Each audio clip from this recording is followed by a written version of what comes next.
अस्सलामुअलैकुम नाजरीन, मेरा नाम ज़ैन आदिल है।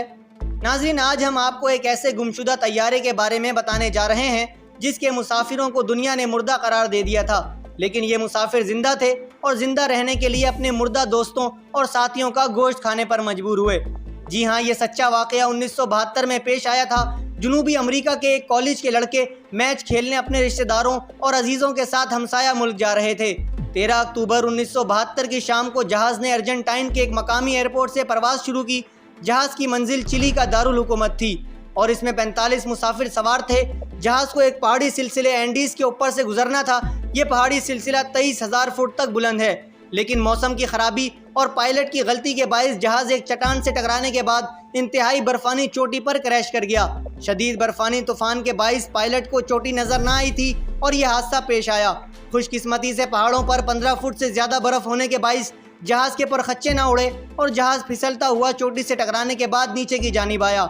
जहाज़ में बैठे ज़्यादातर मुसाफिर महफूज रहे। कंट्रोल टावर से जहाज़ का राब्ता मुनक़ता हो चुका था और यह समझ लिया गया था कि जहाज़ को हादसा पेश आ चुका है, लेकिन जहाज़ की जाए हादसे का किसी को मालूम न था।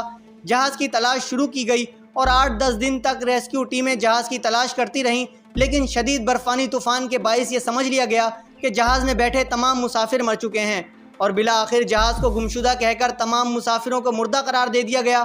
दूसरी जानिब जहाज़ पर सवार मुसाफिरों के पास खाने के लिए कुछ भी ना था। हादसे के बायस 45 में से 16 अफराद हलाक हो चुके थे। हलाक शुदा अफराद को जहाज़ में से निकालकर बाहर बर्फ में दफन कर दिया गया। 29 मुसाफिर जिंदा बचे थे, लेकिन 5 की हालत नाजुक थी। बच जाने वाले मुसाफिरों के सामने सबसे बड़ा मसला खुराक का दरपेश था। इसके अलावा जहाज़ के बाहर 15 से 20 फुट गहरी बर्फ़ थी। सबसे बढ़कर 15,000 फुट की बुलंदी पर शदीद बर्फानी तूफान था। जहाज़ में सिर्फ 10 से 12 चॉकलेट्स मौजूद थीं और खाने वाले 29 लोग। ये 12 चॉकलेट 8-10 दिन तक खाई गईं। ट्रांसिस्टर के जरिए बाकी मुसाफिरों को 90 दिन इल्म हुआ कि इन्हें मुर्दा करार दे दिया गया है और रेस्क्यू टीमों ने इनकी तलाश बंद कर दी है। भूख की वजह से इन मुसाफिरों का बुरा हाल था और जब ये इल्म हुआ कि अब इनकी इमदाद को कोई ना आएगा तो तमाम मुसाफिर शदीद परेशानी का शिकार हो गए। मजीद 3 दिन तक मुसाफिरों ने इंतज़ार किया, लेकिन अब भूख के बायस इनका बुरा हाल था। आखिरकार इन मुसाफिरों ने फैसला किया कि जो लोग मर चुके हैं इनका गोश्त खा लिया जाए। इन मुसाफिरों ने एक दूसरे से ये भी वादा किया कि अगर इनमें से कोई मर जाएगा तो बाकी लोग इसका गोश्त खा सकते हैं। ये मफलूकुल हाल मुसाफिर शदीद बेचारगी के आलम में 72 दिन यानी 2.5 माह तक इस बर्फानी जहन्नुम में रहे। शदीद बर्फानी तूफान, भूख, कमज़ोरी और बीमारियों के बायस 29 लोगों में से सिर्फ 16 लोग जिंदा बचे, जबकि 13 लोग हादसे के बाद हलाक हुए।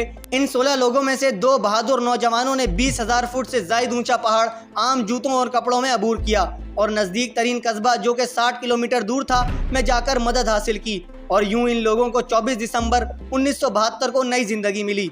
ये 16 लोग आज भी दुनिया भर में बहुत मशहूर हैं। दुनिया भर में इस वाक़े को इंसानी तारीख की सबसे बड़ी बका की कहानी कहा जाता है। इस हादसे पर एक फिल्म अलाइव 1993 भी बन चुकी है, जबकि एक किताब भी लिखी गई जिसका बर्फ़ के कैदी के नाम से उर्दू तर्जुमा भी हुआ।